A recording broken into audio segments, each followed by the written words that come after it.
এই সুবা, দেখ তো বনের ভেতরের আম গাছটায় কত সুন্দর আম পেকেছে। হ্যাঁ, তা তো দেখলাম। যাবি আম খেতে? না না, আমার ভয় করছে। চল বাড়ি ফিরে যাই। বনে গেলে যদি আমাদের কিছুতে খেয়ে ফেলে। আরে তুই কি পাগল নাকি? এই তো হাতের কাছে আম রয়েছে। আমরা কি বনের ভেতরে যাচ্ছি নাকি? হ্যাঁ আচ্ছা, চল তাহলে। এই তোবা, এটা কি হলো? এখানে তো কোনো আম গাছ নেই। আমরা তো দেখলাম কত সুন্দর সুন্দর আম ঝুলছে। আমি তোকে বারণ করেছিলাম না আসতে, দেখেছিস আমাদের কেমন মায়া করে বনের ভেতরে আনলো।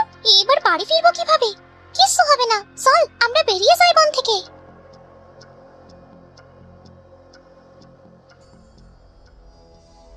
হে জুবা, এইটা কি হচ্ছে? আমরা তো রাস্তা খুঁজে পাচ্ছি না, ঘুরে ফিরে একই জায়গায় এসে পড়ছি। সব আমার জন্যই হয়েছে। এবার আমরা কি করব? এটা ছদ্মবেশী বন, সেটা কি তোরা জানিস না? এই বনে এসে কেউই ফিরে যায় না। মানুষকে ভুলিয়ে ভালিয়ে এনে তাদের রক্ত খাওয়াই যে এই বনের কাজ। রক্ত? তুমি তো একটা বোন, তাহলে মানুষের রক্ত কেন খাবে? মানুষের রক্ত খেলে যে বনে নতুন প্রাণ খুঁজে পায়। এই পূর্ণিমার রাতে তোদের দুজনকে একসাথে খেয়ে আবার নতুন প্রাণের সঞ্চয় করব। এবার কি করব? আমরা এখান থেকে তো আর বের হতেও পারবো না। তুর্য, আমার মেয়ে দুটো কোথায় গেল রে? এখন তাদের আমি কোথায় পাবো? মা, তুমি কেঁদো না, আমার বোনদের যে করেই হোক খুঁজে আনবো। ও তুর্জোর মা, তোমার মেয়েদের আমি ওই বনের ভেতরে যেতে দেখেছিলাম গো। আরে কি বলছো সারা? ওইটা তো মায়াবী বন। এখন কি করব? তাদের ওই বন থেকে কিভাবে ফিরিয়ে আনবো? মা, তুমি চিন্তা করো না, আমি এখনই যাচ্ছি আমার বোনদের আনতে। দাঁড়াও তুর্জো, ওইটা মায়াবী বন। সেখানে তোমার খালি হাতে যাওয়া ঠিক হবে না। একটা কুড়াল নিয়ে যাও সাথে, ওইটা তোমার কাজে লাগতে পারে।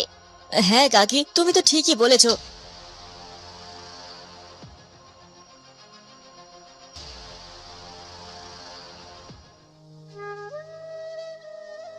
মাকে তো বললাম বোনদের সাথে করে নিয়ে যাব, কিন্তু তাদের আমি এত বড় বনে খুঁজে পাবো কিভাবে? তুমি এই বনে যেও না ছেলে, এখানে গেলে যে আর ফিরে আসতে পারবে না। মাকে যে বলে এসেছি বোনদের সাথে করে নিয়ে যাব, কিন্তু তুমি আমাকে মানা করছো কেন? এটা যে মায়াবী বন, তুমি তোমার বোনদের বাঁচাতে পারবে।